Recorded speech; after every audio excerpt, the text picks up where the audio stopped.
மக்களே, உலகத்தில்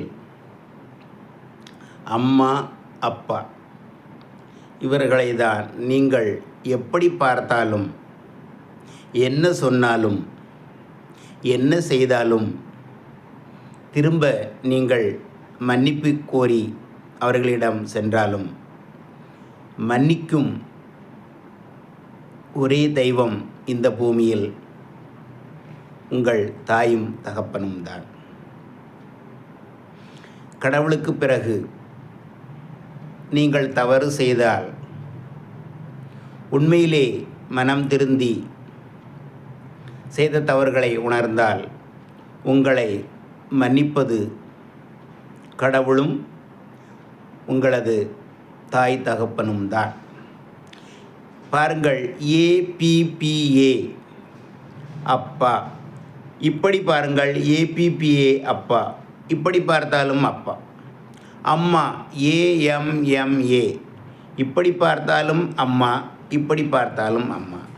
அதாவது நீங்கள் என்னதான் செய்தாலும், என்ன கோணத்தில் பார்த்தாலும் தாய் தந்தையருக்கு நிகர் தாய் தந்தையரே.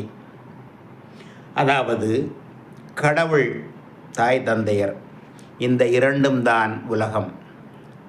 அதனால்தான் திருமறையில் கடவுள் 10 கட்டளைகளை மனிதருக்கு கொடுத்தார். அதில் பிரதானமான 2 கட்டளைகள் என்ன என்றால், தாய் தகப்பனை மதித்து நட, அதாவது தாய் தகப்பன் சொல்வதை கேள், உன்னை போல் பிறரையும் நேசி. நீங்கள் 10 கட்டளைகளை கடைபிடிக்காவிட்டாலும் இந்த 2 கட்டளைகளையும் கடைபிடித்தால் மற்ற எல்லா கட்டளைகளும் நீங்கள் கண்டிப்பாக கடைபிடிப்பீர்கள் என்றுதான் அர்த்தம். அதனால்தான் இந்த 10 கட்டளைகளும் இந்த 2 கட்டளைகளுக்குள்ளே அடங்குகின்றது. அதாவது இந்த உலகமே, நமது உலகமே தாய் தந்தையருக்குள் அடங்கிவிடுகின்றன. தாய் தந்தையர்தான் உலகம்.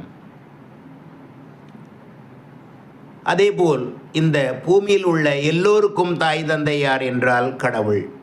ஆக கடவுள், தாய் தந்தையர் நாம். கடவுள் சொல்வதை கேட்டால்